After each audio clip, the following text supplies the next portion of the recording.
This episode is sponsored by Fraze Flowers, a Western New York family-run flower farm and floral preservationist. They offer unique and one-of-a-kind pressed flowers in the shapes of buffaloes. Every buffalo is handcrafted, and because they are made with flowers, each one has their own look and personality. You can get a hold of them on their website at phraseflowers.com. That's Frase flowers.com. Or check them out on Facebook and Instagram. Bring more joy and color into your life at Phrase Flowers.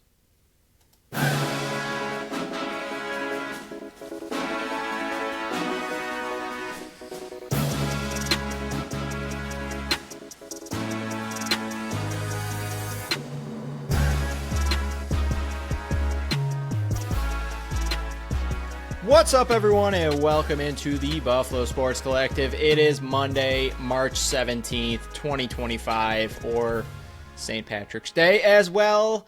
Or as always, I am PK alongside my co-host Phil, episode 343. We are dressed to the nines, so make sure you're watching YouTube. You can check out our get-ups for St. Patrick's Day. We had our party on Saturday. Went over very well. I think it was well attended. But what do you have you ever been to the St. Patrick's Day parades that are in downtown Buffalo?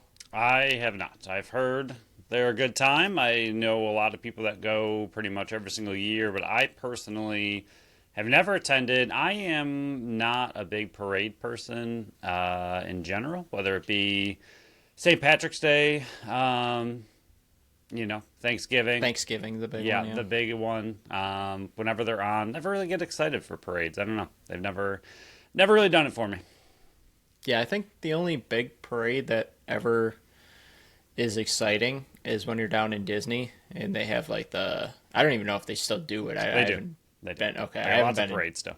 Yeah, I haven't been to Disneyland or Disney World in a long time. At least the one that they do the parade at. I think it was maybe 5 or 6 years ago, maybe me and Brooke went. But usually when we go down to Florida, it's Universal.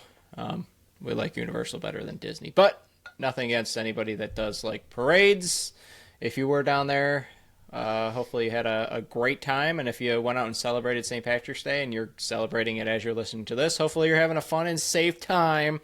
Remember, you can follow us on Facebook, Instagram, Threads, and TikTok at Buffalo Sports Collective, and on X and Blue Sky at Buffalo Sports Co. Don't forget to follow our channel wherever you listen to podcasts, including YouTube, where you can see our green get-ups. Check out our website at buffalosportscollective.com. Phil's article will be out on Tuesday. Mine will be out Friday this week because we are releasing on Thursday because the Bandits have a Friday game. Just, we'll try to remind you as much as possible on this episode and as the week goes on. You can check out our store on our link tree on our social media sites or at the top of the website or just hit the shop tab at the top of the website.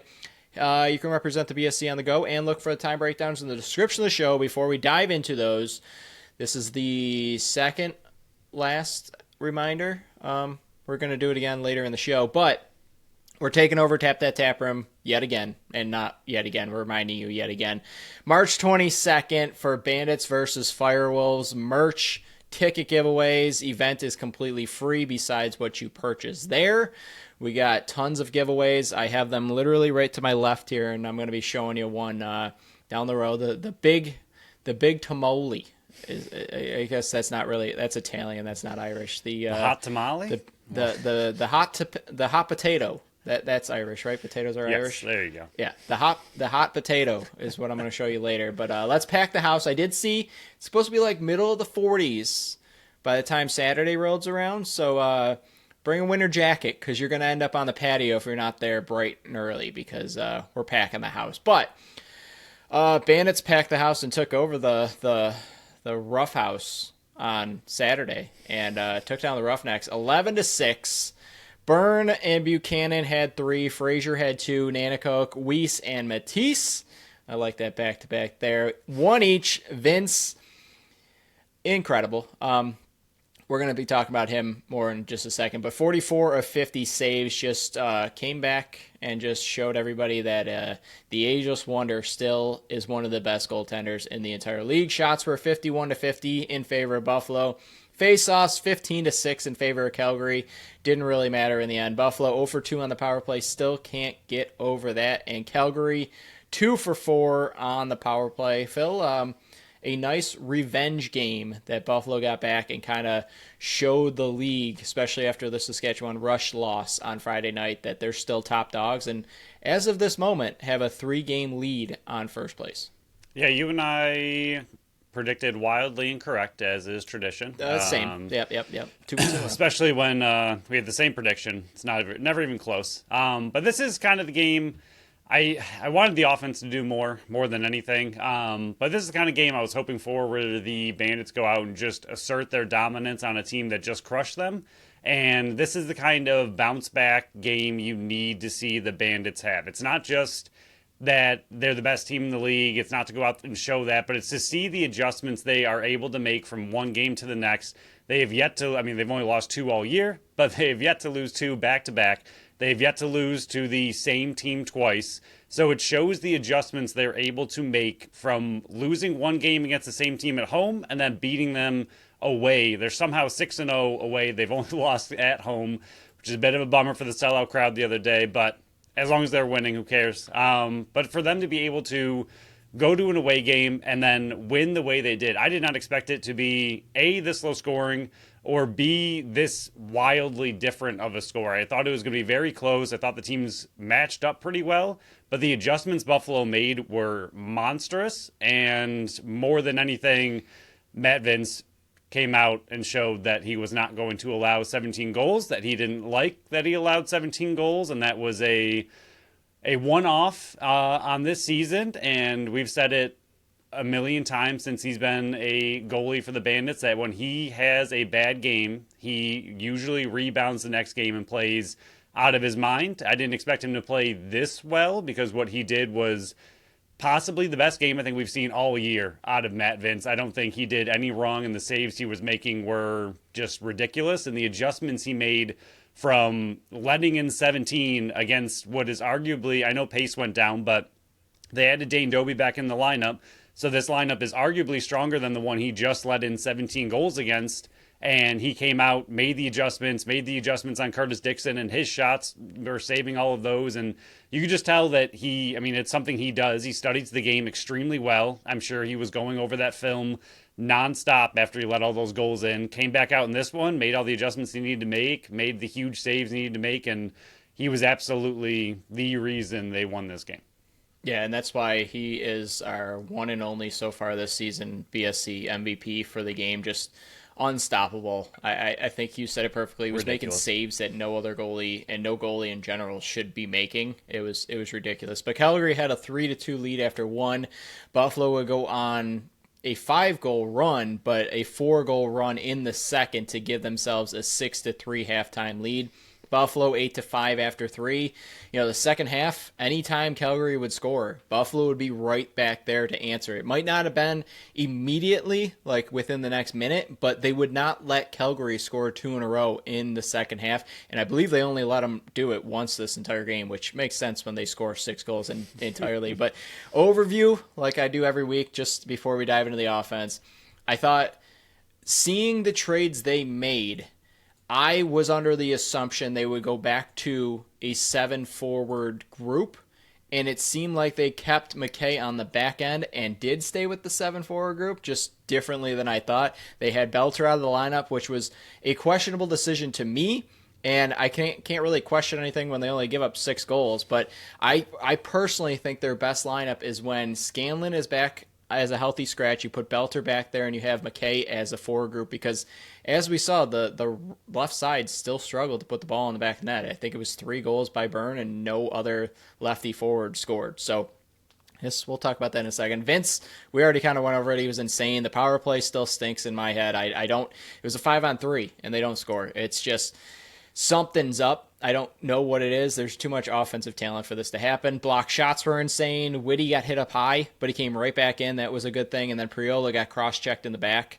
So those are just 2 things to monitor when the injury report comes out next week of players that got hurt. But yeah, we could dive into the offense here, Phil. Take it away with the offense, because 11 goals, and I still was not happy with the production of the offense. I thought it had to be... There was fantastic goals scored and fantastic passing, but it just still seemed like, Rose was making some big time saves, but against a defense that, yeah, they added Lady, but they didn't have Bennett Smith in there. It seemed like they should have been able to take bigger advantage over a Calgary defense like this. Yeah, I'm also just not. I don't think there's any reason to panic yet, but this is Yes, yeah. not the offense that the Bandits have. They are underperforming, and a lot of it, unfortunately, and I don't want to put everything on him. There's actually a lot that goes with this. The left side, as you just mentioned in the article, been mentioning it for the last few weeks now. The left side is just not good enough. Yes, Byrne is a man of his own, so we don't count him on the left side. He's Josh Byrne, he's fine. But Ian McKay, like you said, mainly out of the back end. Don't like that. I agree with you there. But between McKay, Cloutier, and Scanlon, they had 9 shots, 0 goals, 2 assists. Yep. That is not going to cut it. It's just simply not good enough. I don't know what is Cloutier's problem right now. He's not bad. He's still a good player. He's off. He's not normal Cloutier. I don't know what it is, what's going on He's with him. But too much of like the Brandon Robinson and the Brad McCullers Right. of past years of getting he's more of the lane setter and the pick setter right now than somebody that they need to or have been relying on the left hand side. And I think that's another reason why I would want McKay up there, Right. so that role can be split. Because as much as I do like that gadget type of waterbug player that Scanlon is, he's not big enough to set those lanes. And that's kind of part of the reason why we went into this season going, okay, who's that third lefty forward? And then we found out it was okay. It was going to be Ian McKay. In those first few games, the offense was electric and it was making us look like idiots. But now that McKay's gone on the back end, this is what we were afraid of going into going into this season in the offseason. And McKay had 2 goals called back, one shorthanded, one was an incredible crease drive, but he was in the crease. But that's why you need him on offense. He is so far their spark on the left side, and I think if he's up there, he unlocks Cloutier a little bit more as well. And I like Scanlon. I like what Scanlon does, but right now he's not what they need on the left side. The left side is simply just not producing enough, and it needs to change. Dane Smith is the next one on the list, only 4 assists. He is struggling the last few games, and I wonder how much of that is due to the struggling left side. Right, It's just who he's a lot passing of the times, to. Right. Yeah. And I do agree. I think a lot of that goes along with it, and he only had 4 assists, which is okay, but again, a lot of this offense goes where he goes. If he's struggling even a little bit, the offense is going to take a hit. Realistically, the offense only scored, 9 goals with Matisse and Weiss scoring? And Weiss, yeah. Yep. Matisse and Weiss, like you said, fantastic combo there. But on a good note, Buchanan is on fire. The little niche role they have of him of sneaking around and getting right on top of the crease is working incredibly. I think sometimes they look for it a little bit too much, but it's working really well, so you can't really fault them for continuing to look for it. Right now, he is on pace to beat his career high in goals by 2, and that is at, obviously, his oldest season. It's kind of how math works. As you play more seasons, it's going to be your oldest one, but he was a player that we really wanted back, right, on this team in general. Was hoping he wasn't going to retire because he can do a lot that other people can't, but I didn't expect him to come back and be this productive. I know his assists have taken a hit a little bit. His loose balls are a little bit down, but he's still Buchanan, and he's found a different role and one that I didn't expect him to find on this offense, which is scoring a lot of goals for them. If he can be again, this might be his last year again, but for this year, if he can score over 30 goals, that's not the kind of production I expected from him. That is exceeding expectations. I think the role they found for him has been really, really good. But the offense as a whole scares me right now. I mean, 9 goals, 11 goals, 11 goals. I understand one of those was against possibly the goaltender of the year in Frank Scigliano. Then you've had Nick Rose twice, who, yes, the Bandits are used to beating him up, but with the Calgary defense, he's been a little bit different. And I know a lot of goals were called back the game before, a couple goals called back in this one. So, again, not panicking by any means, but they're a little bit more off than we would like them to be. The left side is struggling, and like you said, I think because the left side's struggling, Dane is also struggling a little bit. He's not finding the back of the net at all. I think he's goalless the last 2 games. And with the assists, they're fine, but like you said, because he's trying to feed a side that isn't currently scoring, his points as a whole are down. I think he's still on pace to get about 137 points, and he's still on pace to break the assist record again, so he's fine as well, but the team and the offense need to pick it up. Yeah, I mean, since the San Diego series, the back-to-back, when we were saying they've yet to score less than 13 goals, the last three games combined, they're a tick over 10 goals a game. It's just, I understand you brought up the good point. They went against Chiliano and then Rose twice, two of the best goaltenders in the entire league. So that's a factor. Again, I'm not hitting the panic button. I'm not No, worried about they're the fine, offense, but but it is something that stands out to us. Again, covering this team for as long as we have now, like being fans even before we started doing this, and now the 4 years of actually diving in deeper and doing this more as trying to do it as unbiased as possible, the standard is raised higher than all the other teams we cover, all the other teams in the NLL. So if we're sounding harsh, it's because of how high of standards we have for this team and the expectations we had, especially after the first, 8 games of the season, 9 games of the season. So again, not worried about the offense. I have full confidence in John Tavares and Eric Vince to fix this thing and get him back on track. And that's saying something when they're still average. they're 10-2. So, I mean, you can say I'm an idiot here, but yeah, the lefties are, to me, the biggest glaring issue, and that's another reason why when they made these trades, and we'll talk about it in a second, Kyle Matisse and Ron John coming in to replace the Matt Spangers and the Dylan Robinsons back there to get an upgrade over the Taylor Dooleys and the Sam LaRue's of the world. I thought that was to push Ian McKay back out the front door. I understand their love for Clay Scanlon because I think he does add something to this team, being the lefty Kyle Buchanan. But I think their best lineup, and I already said it, but I think their best lineup is to put Scanlon as a healthy scratch, the eighth forward there that they've done many, many times in the past, and put Zach Belter back on defense. So you do have Kyle Matisse in the transition role. You got Ron John in the transition role. You still got Nick Weiss. So you added two guys that can do that transition roles. You don't need another guy back there in Ian McKay. I think you need Ian McKay on the left side to provide more goal scoring. And, I mean, the last 3 games now, Ian McKay's been playing predominantly on the back end with a few shifts out the front door. So to me, I would like to see that change coming up in this back-to-back coming up versus Vegas and Albany. I think that's a good back-to-back matchup to try to figure out what's wrong with your offense right now because, I mean, Vancouver, they've given up 41 goals in the last 2 weeks, Phil. I think this is the get-right game on Friday night in Banditland that you've been wanting from your offense. But, yeah, it's to me the biggest worry, and not even a full worry, it's just something that stands out is the left side forwards. And I think once that gets going, I do think Dane Smith's rebound will come back. It's just the last 3 games, and I don't think I've ever seen this in a 3-game stretch from Dane Smith. He's been a little unnoticeable on the field. Like, his back checking is always there, cause turnovers, everything like there, but his offensive abilities, the defense has been able to target in on him, which I think is the most part because they don't really have to worry about anybody on the left side besides Josh Byrne. And it's easier to defend one guy than the 3 guys that are usually over there. So I think if they fix the left side and do what I said, Scanlon to the bench, and you get McKay back up there, I do think it fixes the forward group. I honestly think that's what they need to do.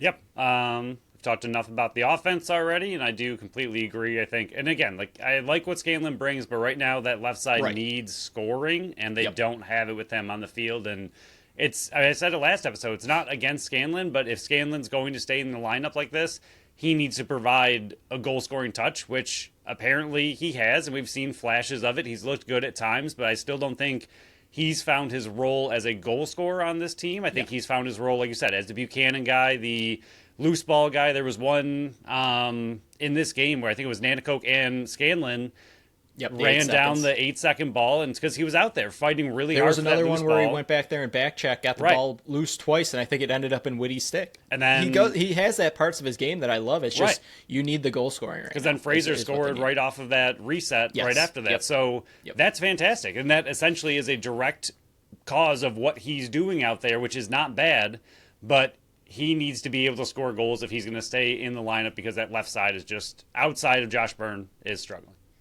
Yeah, 100%. But before we dive into the defense and the game that Matt Vince had, let's get into our second sponsor of the show, Tap That Tapper.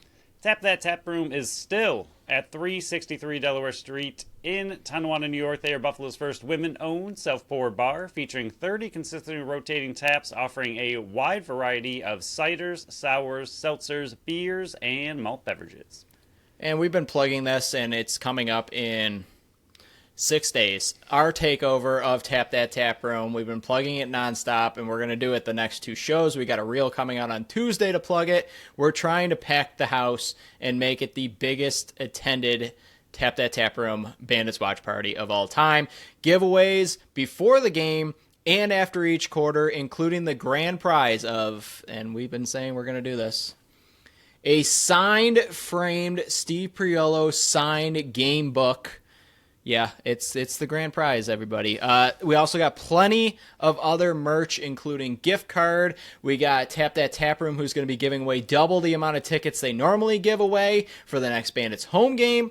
It is studded. We just got the rest of them. I got it sitting next to me. The rest of the merch. Phil has some of the merch over at his place.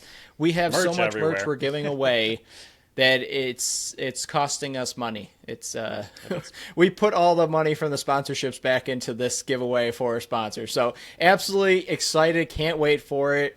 Saturday, make sure you're at Tap That Tap Room. If you're not heading to Albany to watch the game, they don't need you. It's Albany. Buffalo's going to win that one. Come to Tap That Tap Room, pack the house. Make sure they got to open the patio because there will be standing room only. And by that, I mean they're going to pack you in like little sardines. Find out what else they got going on at their Facebook page and to find out what's on tap for Saturday and what's on deck for Saturday. Check out tapthattaproom.com. Let's dive into the defense here as I scroll back to the top. Still scrolling. Got a lot on the docket. I think their defense was, for as weird as this is going to sound, for allowing 6 goals, 17 block shots, and 8 caused turnovers, I thought they were okay. It felt like a game that had 2 new players to the lineup that they haven't been before. I thought the communication in the second half was better than the first half, but I guess we can tie this into the Matt Vince point. If Matt Vince isn't in net making those saves, it's a different outcome of the game. I don't think, and again, they won by 5, so this might be a hot take here. I don't think they win this game if Matt Vince is not on his A game because of the breakdowns on defense. How many times did we see somebody on the doorstep of Matt Vince and he's making unbelievable saves that I just don't even think he knew how he made them? It's just, I was excited to see what this new defense looked like with Matisse and Ranjan, with fully expecting it to be, and we said in the last show, I was a little bit worried to see what it would look like integrating 2 new players to the team that had never played with this team before in front of a defense that just put up 17 on you, including adding a Dane Doby. I do think they got the benefit of Tyler Pace not being in it, who just had 7 or 8 assists in the last game.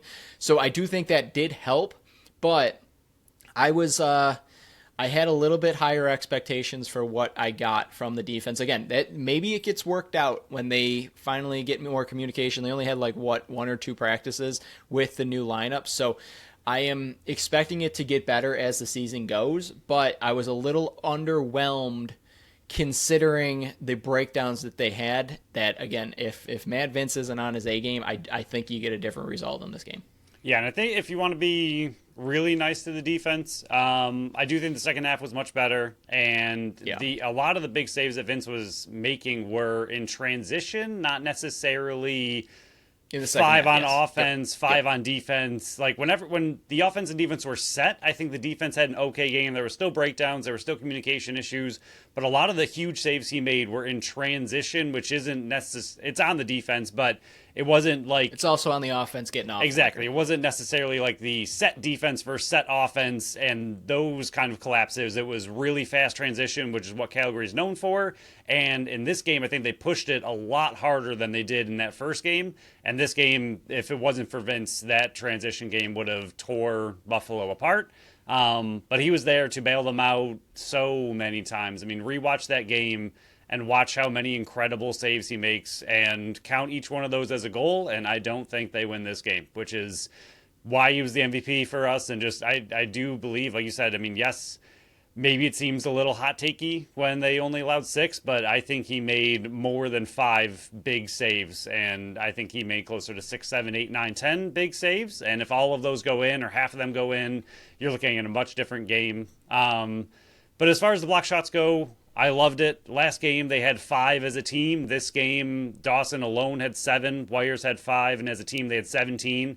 So another thing they seem to either they fixed what was going on against Calgary in that first game, which we said it a ton of times. And this is another positive to them. And I'll toss the refs in at the end of this. But the defense was playing much more physical, and they were prepared for Calgary to play physical against them. And because they were more physical, I think they were standing their ground a lot more.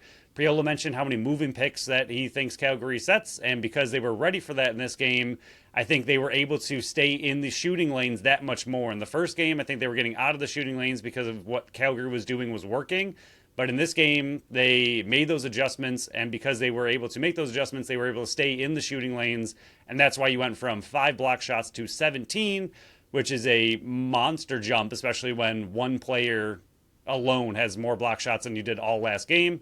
But another big credit to them was their physicality, and part of this goes to the refs. I think the referees don't get any credit when they have a good game, and we just kind of blow up at them when people think they have a bad game. But this game, they let everything go. They, for the most part, Calgary was getting crushed in this game, and it was probably the most physical I've seen refs allow the Bandits to be without calling anything. I mean, Agreed. how many times was Curtis Dixon just trucked onto the ground looking around for a call, and they were like, nope, play on, you're good. I mean, it was nice to see, but it was good to see the Bandits not only able to be so physical, but because they got pushed around so much last game, they really turned around the physicality in this game, and they were very physical. And I'll let you talk about the defense before we get into Ron, John, and Matisse specifically.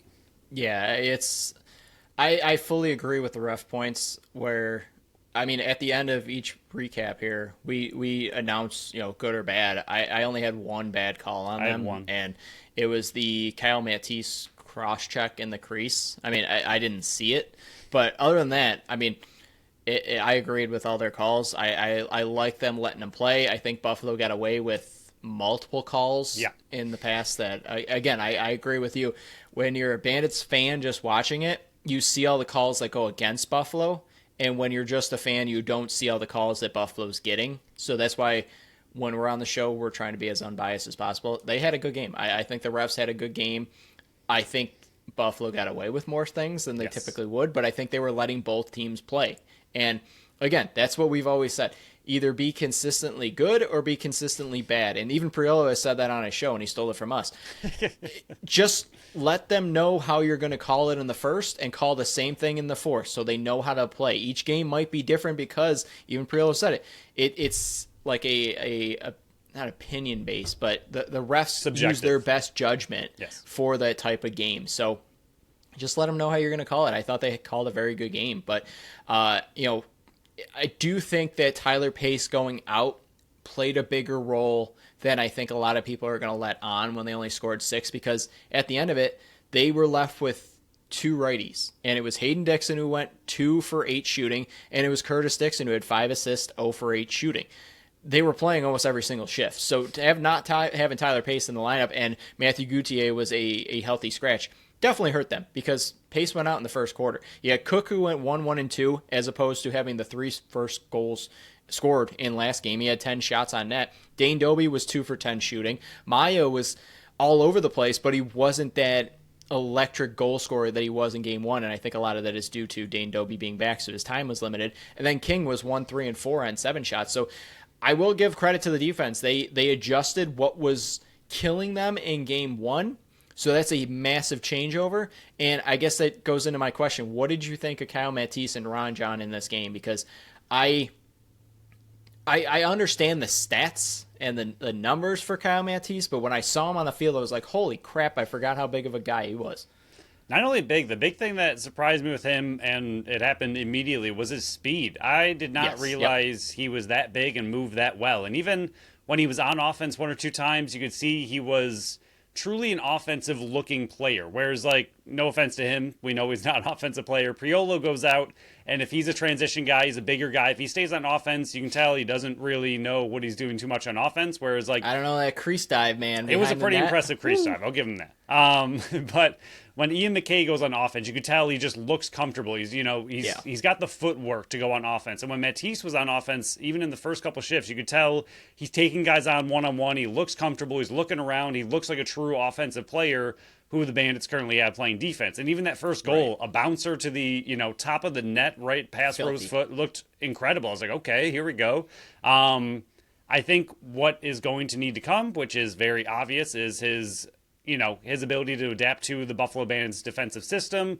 That's going to take a little bit. The communication is going to take a little bit. You could tell when he was out there at times he looked lost. That's all perfectly fair, especially for a guy like you already mentioned, played offense the last, 3 seasons, and now he's being asked to play defense. It's going to take him a minute to relearn how to completely play defense. Like, no, he hasn't lost it. He still knows how to play defense. I'm sure he double shifted quite often, but it's different from double shifting to going out the back door, setting up with a defense and playing true defense and then being part of the transition as well. So I think he's only going to get better, but from what we saw out of him in game 1, I absolutely loved everything that he brought. Same with Ranjan, the speed and transition. I wish he would have stayed out 1 or 2 more times, or just there were a few times it looked like he could have pushed the pace of play, and then I think because he's new to the team, he was like, I'm just going to give it to the offense. I don't really want to make that mistake. But there were 1 or 2 times he looked like he really could have pushed transition, kind of had an opportunity by himself or with a couple other, and he kind of just pulled up, dished it off. But what we saw from him as well, I really liked both of them. I liked everything that they brought. I liked the speed they brought. I liked the transition they brought. And the point you mentioned earlier with, I think them being here should allow, we'll see what the Bandits end up doing, but should allow McKay to go up front and be an offensive player, because they don't need him to be that transition pushing player when you have a Matisse who is the exact same skill set but on the right side, and you have a Ranjan who has a similar skill set also on the left side. So I think those two should open up the ability to allow McKay to go play forward and not really be lacking anything on the back end or the transition game. Yeah, that's what we were worried about before the season, was putting Ian McKay as a full-time forward, was you were going to be hurting the transition game. And I do think that hurt the transition game, but because of how electric he was as a forward, it didn't really matter. And then when they started getting hurt on the back end and you had to put Ian McKay back on the back end, it hurt the offense. So I admitted right from the get-go that, when Ian McKay scores 4 goals, you kind of got to admit yourself. I think he had 5 in one game as well. I think possibly twice. Yeah, I think he scored 5 twice. You have to admit you're dead wrong. And I admitted I'm dead wrong. But I do think that admitting I'm dead wrong, he has to go back to a full-time forward with the addition of Kyle Matisse and Ranjan. If those 2 players didn't come in, you would have a bigger argument for needing Ian McKay on the back end, not just for defensive help, but the transition. But with adding Kyle Matisse and Ranjan, I think that does force the Bandits' hand that they have to push him up forward. So I will be interesting to see what their lineup decisions are if everybody's healthy coming into this double weekend. But it's like 33 minutes in. We haven't fully dedicated the time to Matt Vince yet. I counted it up on my notes here. I had 10 saves he had no business making. And usually I have, 2 or 3 notes on him. I have 10, and they're scattered across. And 9 of the 10 came in the first half. And that's when you need your big-time saves, when your offense first wasn't quarter going. especially, my goodness. Yeah. Yes, it was ridiculous. He allowed 1 goal in the fourth quarter. He allowed none in the final 11:40, just 1 in the final 26 minutes of the entire game, and he shut them out in the second quarter. Matt Vince was peak vintage Matt Vince in this game, and we gave him a hard time in last game, and I think rightfully so. I think he allowed, what do we count, 6 of the 17 that we thought he should have made, and it's not the difference of the game. I think their forward group struggled as well. I think we said all and the parts of their also. game last week. Yeah, It struggled. was all bad. But 2 of the 6 were on the power play. Dane Doby, that first one, it was a great PK moving around. I think they got the penalty kill moving around. Great shot over Matt Vince's right shoulder. And then the second one, Dane Dobie just bounces it by Matt Vince. It was a great back-to-back shots by Dane Dobie, and that's why he's one of the best goal scorers in the entire NLL history. Hayden Dixon just beats Wires and Martin off the line. He gets inside, and it's a great feed from, I believe it was Curtis Dixon that fed him. It was 3-1 Calgary at that point. And then Buffalo goes on the run. King gets his first chance of the third quarter. Martin gets picked perfectly, and I think that was a perfect play design. I don't think it was a breakdown of defense. I think it was a better play design where the ball's on the one side and Martin gets picked and sealed off.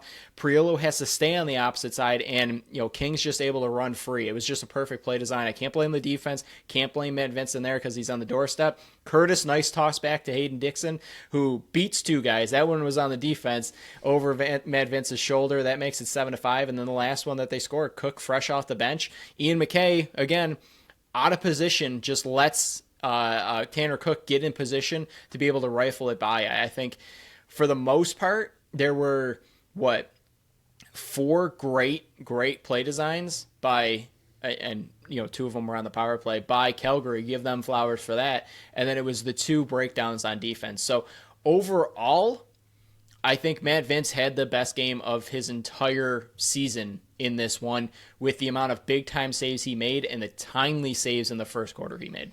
Yeah, and again, I mean, we've said it a ton already this episode, but I do not think they win this game if he is not on his game. If he is playing similar to how we played last game, I don't think they win this game. And part of what we said last game was that he was making those big-time saves. It was the easier-looking saves that he was struggling with. He was still making the big saves that, the 2-on-1s, the breakaways. He was making big saves like that, but then it was the Curtis Dixon's floaters from the top that he just was not seeing very well. There were a few other ones that, he just would have wanted to have back. And in this game, he was making even bigger saves, and a lot of them, and then also making the easy saves on top of that. He just looked absolutely incredible. And this is more playoff Vince, I think, is kind of what you got a little bit of a glimpse of. This is usually how he is when he playoffs roll around and he just locks everything down and then plays out of his mind. That is the game he played. And again, I'll say it again because I think it needs to be said again. They do not win this game if he does not play the way he played.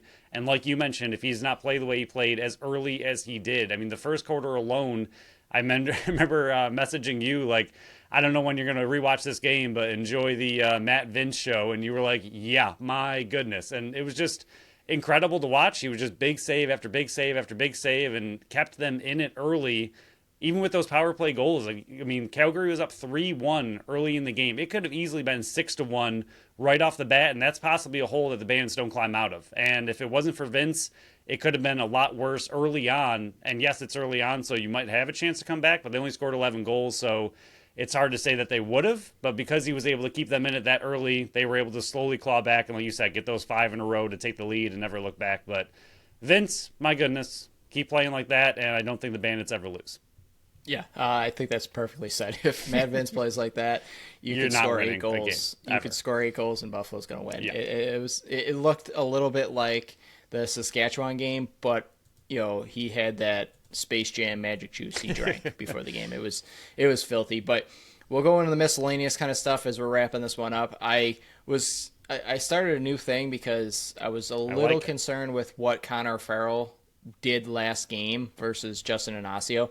I just don't think Connor Farrell goes up against Justin Inacio very well. It's kind of like Buffalo versus Albany, or Buffalo Bills versus Cincinnati. Sometimes there's just opponents that you just don't go up good against, and I think that's just Connor Farrell versus Justin Inacio, because this was back-to-back bad games by Connor Farrell. I thought in the second half, he was better than the first half because I didn't have as many clean wins. It was a lot of scrambles for the balls. I had 4 clean wins by... At least what I had four clean wins by Justin Inacio. I had 3 false starts by Connor Farrell.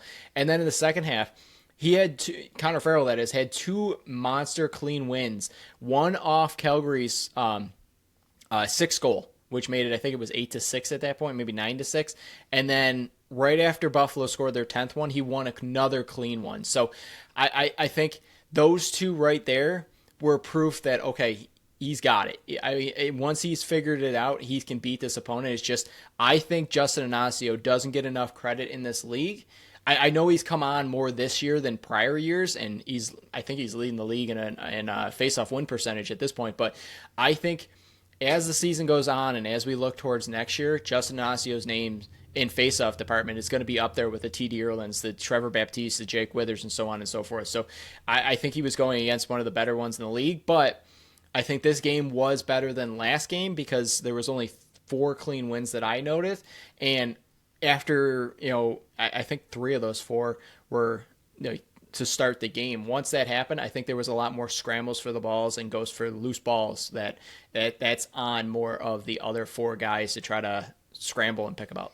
Yeah, and that's really all you're looking for is just to make sure those clean wins don't happen. And don't result in even if they do, it's okay if they go backwards with the clean win. Yes, if he beats you and can go clean win and forward and immediately go on a break, that is the big thing. That is the big had issue. a couple of those. Right. And that's when there's a problem. If they're clean winning and immediately going on offense, it usually puts your defense in a bad hole and causes a quick transition goal, and that's not what you need. But if there's a scramble or if Farrell wins it clean, that's fantastic. But as long as there's a scramble or some kind of thing to get your defense to get set, get the offense to get set, whatever it is, that's all you're really looking for. I do think Inacio, like you said, is underrated at faceoffs right now, and he is quick. I think that's the big thing with him, where some guys I feel like use more strength to win the faceoffs. I think he just used pure speed, and I think that is why he kind of plays Farrell a little bit better than most other people. I think Farrell, size-wise, holds up against most other face-off guys as far as when there's like a scramble. If the other guy can clamp it down, he usually clamps on top of it and causes that scramble, and he can do stuff with that. But Inacio was winning, and he's already out there before Farrell's even got his stick down. He's just a very, very fast, clean winner. And like you said, as long as you can stop that from happening, that is what you need out of Farrell. Yeah, the last bit here before we move on, some milestones that happened, but they're stacking them, Phil. They're stacking them on me big time. Justin Martin did play, so he moves into a tie with Chris White for 9th place in games played in Buffalo Bandits history. Chris Cloutier did tie Pat McCready for 10th place in assists in Bandits history. And just one more here. Dane Smith did move past Sean Evans and himself for sole possession of 6th place in assists in a single season for the Buffalo Bandits. So 3, but a lot more did not happen, and a lot of those weren't even close. So the stacks pile up big time.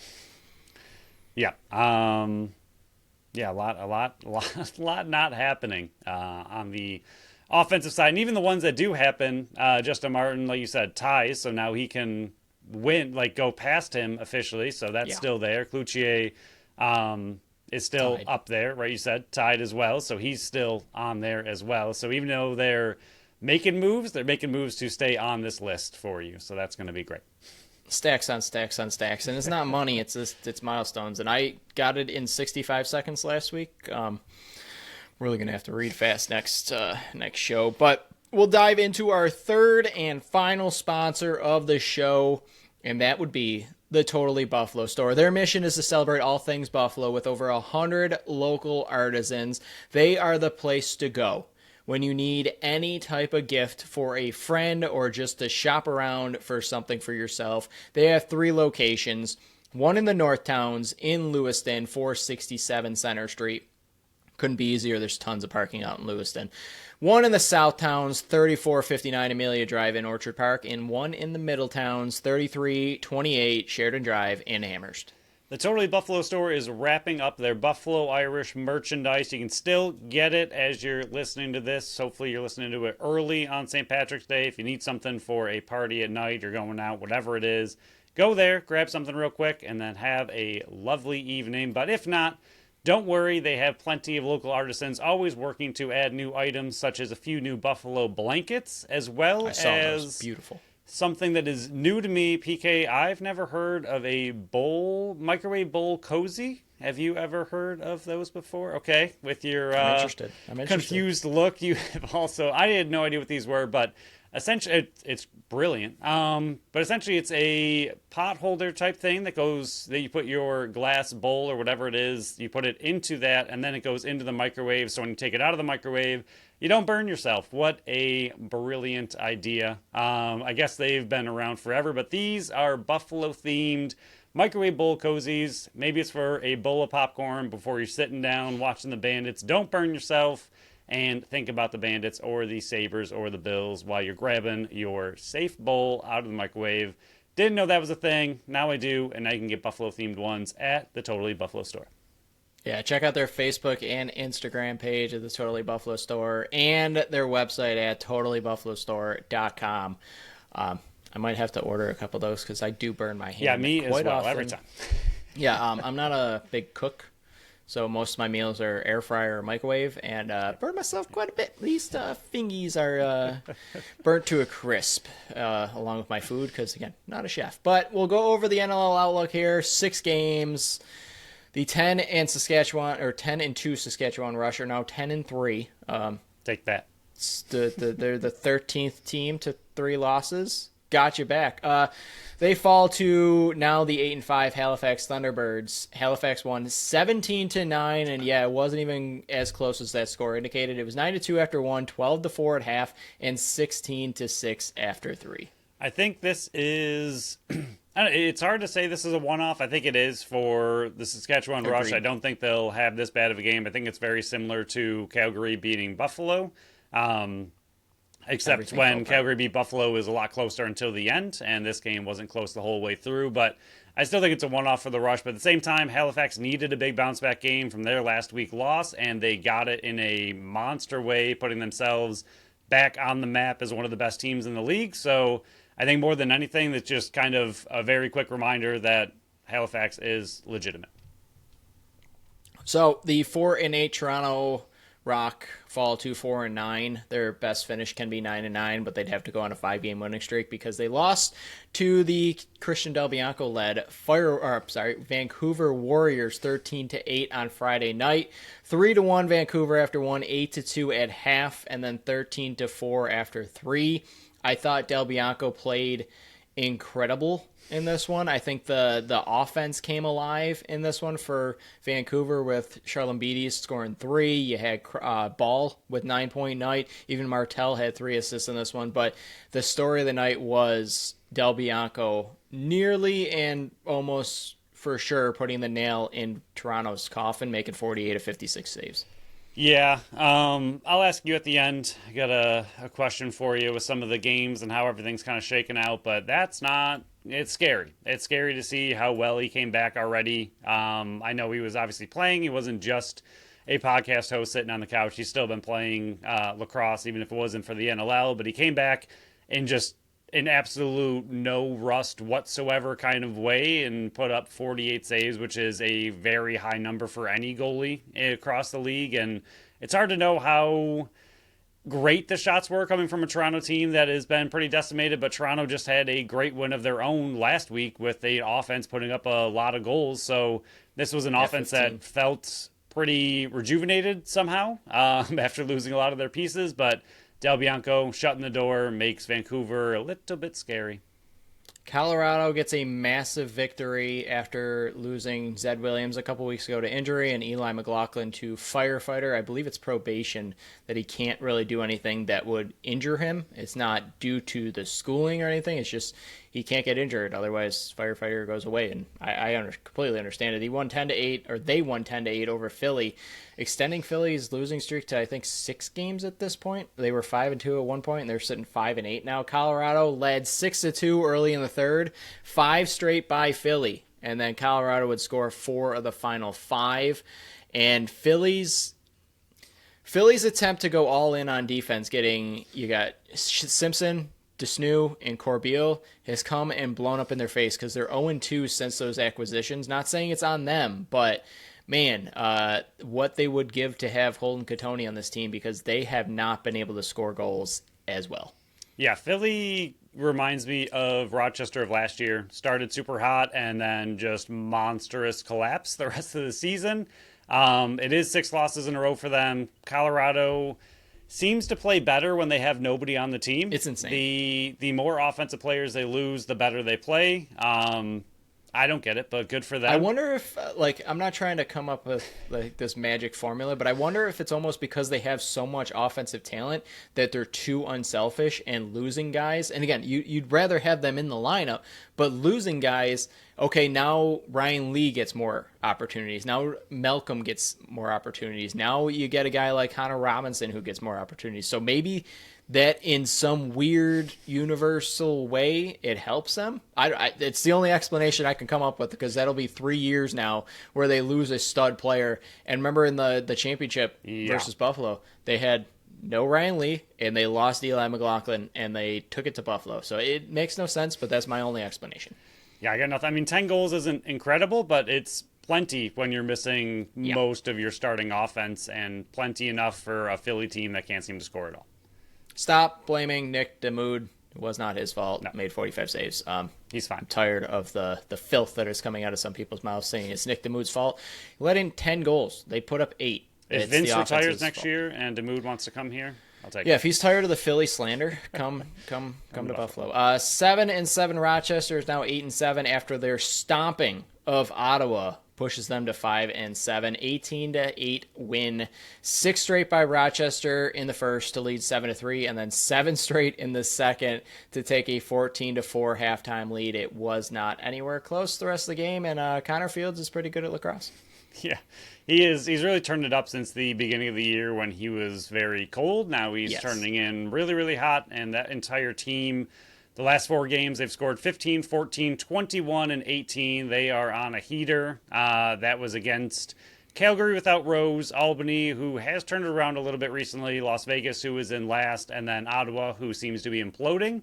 But at the same time, that's a lot of goals to score, even if the other teams are struggling a bit. They are looking really, really good, and their offense is pretty balanced, as you see there. 5 goals, then 2, 2, 2, 2, 2, 2. So they're looking scarier and scarier as playoffs approach. I don't think they want to have anything to do with the close playoff tiebreakers. They're really trying to just be a part of playoffs this year. They don't want to deal with that again. Yeah, I mean, they went from, I think they've won 4 straight now, so they went from being 4-7 to 8-7, and are kind of in the driver's seat for controlling where they're going to. If they get one more win and a couple more teams get that 7th loss, they're sitting in good spot. But 2 more games. Albany upsets Georgia 11-10. Albany led 4-2 after 1, 9-7.5. No goals in the third. Georgia would score 3 straight to tie the game, but it was Dyson Williams with the game winner with exactly 1 minute left in the game. Albany, 5-9. I don't think they're going to be able to make that final push to get that 8th seed, but they are playing spoiler up and down the standings, and I absolutely love it because maybe not Saturday when Buffalo faces them, but they are playing spoiler around the league, beating some teams. I think it was Colorado a couple weeks ago, if I remember correctly. I'll look that up while you're talking. There are a lot of hot and cold teams in the league, but Georgia has to be up there as the single most confusing team still. I know there's other teams that have played really well and then imploded consistently, where I think Georgia's played every other game well and then bad and then a good game. And then I don't understand what Georgia is. I don't think they understand what they are. Their offense just has never really put it together. But then there are games where they put up 14, 15 goals. You're like, okay, there's the offense that we're looking for out of Georgia. And then they come back and lose to Albany in overtime. Georgia's just such a weird team. Like, they should be better, and they should be one of the top teams in the league. And sometimes they look like a top team in the league. And like you've mentioned a lot of times, they look like a team that you don't want to play in a one-and-done playoff scenario. And then there's games where, they needed a win in this game just to stay really far into playoff. They're fine standings-wise, but you want to be as high as possible. And this is a game that they should have been able to win, and they come away and cannot pull it off. Georgia's weird. They're a weird team. Yeah, it was Philly. They swept Philly. That was it. So I guess those wins aren't that great considering what Philly's doing. But the last one happened Sunday right before we got done or started recording. San Diego 20-11 victory. Vegas has given up 41 goals in the last 2 games. 7-0 to start the game by San Diego. It was 13-5 at half and 18-7 after 1. Vegas is kind of just shutting it down for the season. Like, there's no other explanation. They got 4 games left and 41 goals in the last 8 quarters. It's pathetic. It's honestly pathetic for a NLL franchise. I understand they sold off some pieces, but it's I don't know. It's pathetic. Okay, so instead of talking about this game, because like you said, it's ridiculous. If the Bandits offense does not put up at least what number against Vegas, are they going to have you a little bit concerned? 14. At least If they 14? get to the 14 mark, yeah. Yeah. I feel like with the way Las Vegas has let San Diego and Rochester just decimate them, Buffalo better be putting up 16, 17, 18 goals and making it look really, really easy. I need a Dane Smith 15-point performance, and this is, I think, the game he needs to bounce back. But my other question to you, there's pretty much 2 teams on this big week. We'll let Halifax go for now. But Vancouver and Rochester, as it stands right now, which team scares you most? And is there either of them, especially Vancouver, I guess, that you wouldn't want to see in a one-and-done kind of situation or don't want to see make? I think Rochester's fine now for playoffs, but Vancouver is trying to sneak into playoffs. They look a little bit scarier, and Rochester's offense looks pretty filthy. So between those two for this week, with CBD back in the driver's seat, which one would you rather not play in a one-and-done? I understand the fear that Del Bianco puts in people. It's Rochester. I know Buffalo beat them twice and pretty handily early in the season, but that was with Hutchcraft. I understand, and yes, I understand that Hartley kind of was pulled multiple times in the Vegas game, but their offense is just clicking on all cylinders right now. Where Vancouver, I am not the least bit concerned about their offense. I think if you shut down Keegan or Ball, they're not going to be able to do anything. That's really I like Charlambides, but he is not a number 2 option. He's like a 3 or 4 option, and they're needing him to be a number 1 option. They traded away Peshko. They traded away Brock Haley before the season. I don't like their offense. Even Kurt Malowski said it. We're trying to rebuild the entire offense. It's not going to come in just 1 or 2 off seasons. This is a multi-year rebuild. Their defense is very good, but if you put up 9 or 10 goals on them, I think you can win the game. Where Rochester, I think you need to put up 12, 13, 14 goals. So in a 1-game matchup in the playoffs, I would not want to face Rochester. I would rather take Vancouver. That's fair. And you still got to face Vancouver coming up, so we'll get a true test of it. That's true. And Rochester, like you said, played them a while ago, but they're different. But honestly, I know we already talked a lot about it, but I get what people are saying now with, and we kind of knew it because we love Matisse, but with Matisse and Ranjan coming in, just seeing how good they were in game 1, and now hopefully they'll get adjusted and be even better. But seeing the spark they provided already in one game with Buffalo, and everyone's saying, how does Buffalo keep getting better? I also would not be thrilled with them getting those 2 players and seeing the impact they made in their first game.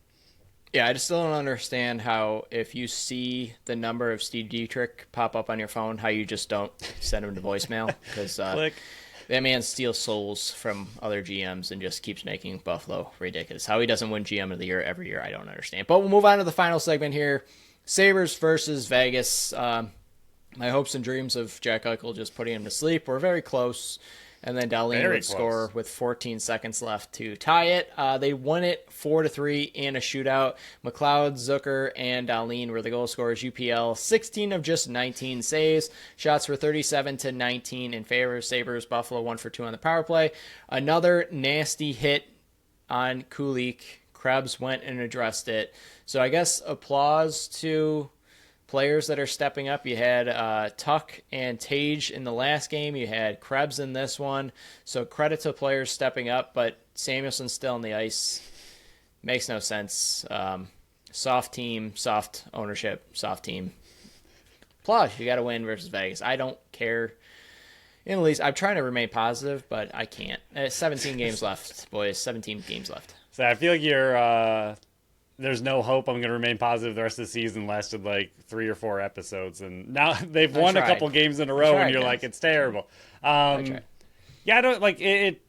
I mean, I know at this point, like, there's no reason to call up like a Ryan Johnson, like just let him have fun in the AHL where they're actually happy and winning. But Samuelson, like, there's no reason not to bench him. Like, you're not making playoffs. He's not doing anything on the ice. He shouldn't be an assistant captain. He's not providing anything. Like, there is simply no reason not to send him to the press box and just say, hey. If he's not bought out this offseason, I don't know what to say. Right. Like, he's doing nothing. There's no trade value for him around the league. Just buy him out, send him off to Seas. Like, I was so high on him when he came up. And again, I don't think he did anything negative or positive in this last game, but me just harping on him continues because of what he's not done on the ice in situations where you need a 6'11" guy to do. And it's just. And your assistant captain. Yeah, and Lindy Ruff, who's supposed to be hold these players accountable, just isn't holding any players accountable. It's just, I don't know. Congrats on the St. win. Patrick's Day. Congrats St. on the Patrick's win. Day.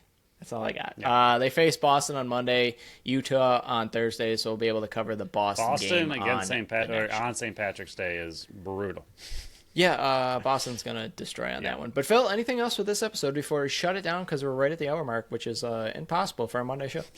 No, good redemption from the Bandits. Great to see. This was the big thing with this one. How would they respond to getting, kind of whooped? The other game they lost this year was in overtime. The last time they lost was in overtime. So they hadn't really been handed a big loss in a long time. They responded exactly how you would hope they responded. Yeah, so on our next show, we will preview 2 games, Buffalo versus Vegas and Buffalo versus Albany. It's going to be a big preview show coming up on, remember, Thursday, not Friday, Thursday. I got at least one interview scheduled for a Vegas person, not Vancouver. That's down the road. Vegas person. I'm working on somebody from Albany. I'm having a very difficult time connecting with anybody from Albany. So hopefully you get 2 interviews coming out on Wednesday. You're definitely getting one. Hopefully by the time Wednesday rolls around, you get a second one. And remember, Tap That Tap Room watch party with us taking it over on this coming Saturday. Grand prize. I'll show it one more time. Steve Perillo. Framed, signed, game, Game program. Thank you. But that will conclude this episode. So thank you all for listening to another episode of the Buffalo Sports Collective. Thank you to Tap That Tap Room, Totally Buffalo Store, and Phrase Flowers for sponsoring this show and this episode. Where's the outro music? There it is. Follow us on Facebook, Instagram, Threads, and TikTok at Buffalo Sports Collective, and on X and Blue Sky at Buffalo Sports Co. Visit our website at buffalosportscollective.com, where you'll find Phil's article coming out on Tuesday. Mine will be out on Friday this week. Check out our store on our link tree on our socials or at the shop tab at the top of the website. Follow our channel wherever you listen to the podcast, and leave us that review on Apple and Spotify. Until next time, bye-bye.